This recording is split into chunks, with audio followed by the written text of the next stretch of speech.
Assalamualaikum warahmatullahi wabarakatuh. Perkenalkan, nama saya Mariana Febri Valentina, NPM 22430134. Di sini saya akan menjelaskan mengenai materi yaitu keamanan security pada sistem terdistribusi. Nah, ada materi pembahasan. Yang pertama ada pengertian dan tujuan dari sistem keamanan, yang kedua ancaman keamanan, yang ketiga jenis serangan, yang keempat metode penyerangan, yang kelima perencanaan sistem yang aman, keenam jenis rancangan yang buruk, ketujuh security service menurut OSI, 8 3 dasar mekanisme, 9 teknik keamanan, dan yang ke-10 manajemen kunci. Baik, kita masuk materi yang pertama yaitu pengertian dan tujuan. Nah, apa sih pengertian dari sistem keamanan atau security? Adalah serangkaian langkah-langkah untuk menjamin privasi, integritas, dan ketersediaan sumber daya seperti objek, database, server, proses, saluran, dan lain-lain yang melibatkan perlindungan benda dan mengamankan proses dan saluran komunikasi. Nah, tujuan utama dari sistem keamanan tersebut ialah untuk membatasi akses informasi dan sumber hanya untuk pemakaian yang memiliki hak akses saja. Nah, yang selanjutnya adalah ancaman keamanan. Ada 3 jenis ancaman keamanan dalam sistem. Yang pertama yaitu leakage atau kebocoran, adalah pengambilan informasi oleh penerima yang tidak berhak. Kedua, tampering adalah pengubahan informasi yang tidak legal. Ketiga, vandalisme ialah gangguan operasi sistem tertentu. Si pelaku tidak mengharapkan keuntungan dalam bentuk apapun. Materi yang ketiga adalah jenis serangan. Serangan pada sistem terdistribusi itu tergantung pada pengaksesan ke saluran komunikasi yang ada atau membuat saluran baru yang menyamarkan masquerade sebagai koneksi legal. Jenis serangan ini ada 2 jenis, yaitu penyerangan pasif, dia yang hanya mengamati komunikasi atau data saja. Serangan yang kedua adalah penyerangan aktif, yang hanya memodifikasi komunikasi atau data seperti pemalsuan atau pengubahan email, TCP atau IP spoofing. Materi yang selanjutnya adalah metode penyerangan. Ada 5 metode dalam penyerangan sistem keamanan. Yang pertama, ada eavesdropping, adalah mendapatkan duplikasi pesan tanpa izin. Yang kedua, masquerading, adalah mengirim atau menerima pesan dengan menggunakan ID milik user lain.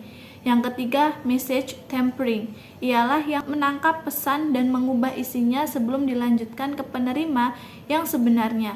Yang keempat, replaying, adalah menyimpan pesan yang ditangkap untuk pemakaian berikutnya.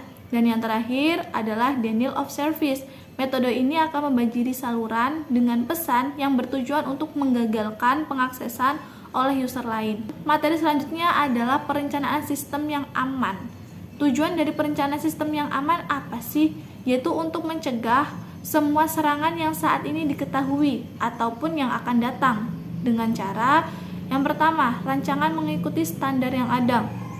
Yang kedua, mendemokan validasi melawan ancaman yang ada. Dan yang ketiga, audit terhadap kegagalan yang terdeteksi. Tidak semua perencanaan akan berjalan mulus, akan ada yang namanya rancangan tersebut memiliki hambatan yang buruk. Apa saja jenis rancangan yang buruk? Yang pertama, antarmuka dibuka. Yang kedua, jaringan tidak aman. Yang ketiga, membatasi waktu dan ruang lingkup setiap kunci rahasia. Yang keempat, algoritma dan kode program tersedia bagi penyerang. Yang kelima, penyerang memiliki akses ke sumber. Walaupun demikian, sistem keamanan akan tetap memiliki cadangan untuk bisa menghambat kejadian buruk. Yang pertama, terdapat akses kontrol yang dimana perlindungan dari user ilegal. Kedua, authentication adalah yang menyediakan jaminan identitas user. Yang ketiga, confidentiality adalah perlindungan dari pengungkapan identitas secara ilegal. Yang keempat, integrity adalah perlindungan dari pengubahan data secara ilegal. Terakhir, ada non-repudiation adalah perlindungan dari penolakan terhadap komunikasi yang perlu dilakukan. Nah, ada 3 dasar nih dalam mekanisme untuk membangun sistem keamanan. Yang pertama adalah enkripsi, digunakan untuk menyediakan kerahasiaan, dapat menyediakan authentication, dan perlindungan integritas. Yang kedua, digital signature, Digunakan untuk menyediakan authentication, perlindungan, integritas, dan non-reproduction. Yang ketiga, algoritma checksum. Digunakan untuk menyediakan perlindungan integritas dan dapat menyediakan authentication. Nah, materi selanjutnya ada teknik keamanan yang digunakan dalam sebuah sistem keamanan. Yang pertama yaitu enkripsi, adalah proses pengkodaan pesan untuk menyembunyikan isi. Yang kedua, algoritma enkripsi modern menggunakan kunci atau key. Ketiga, kunci kriptografi. Di sini parameter yang digunakan dalam algoritma enkripsi di mana hasil enkripsi tidak dapat didekripsi tanpa kunci yang sesuai. Keempat, shared secret key, yang dimana pengirim dan penerima harus berbagi kunci dan tidak diberikan kepada orang lain. Kelima, public. Di sini mengirim menggunakan public key untuk mengenkrip pesan, penerima menggunakan private key yang cocok untuk mendekrip pesan.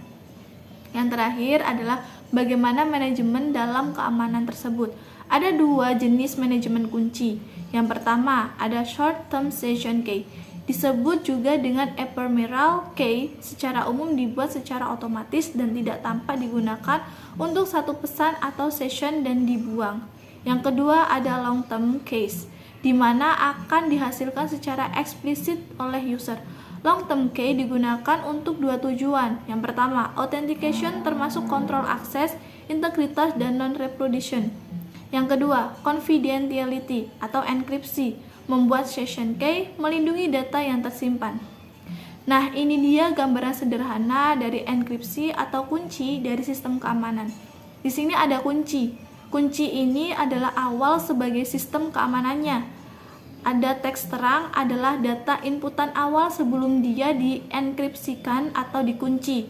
Lalu dia akan keluar menjadi output yang memiliki teks tersandi. Nah, itu dia mengenai penjelasan materi keamanan atau security pada sistem terdistribusi. Mungkin hanya itu yang bisa saya sampaikan, kurang lebihnya saya mohon maaf. Saya akhiri, wallahu muwaffiq lil aqwamit thoriq. Wassalamualaikum warahmatullahi wabarakatuh.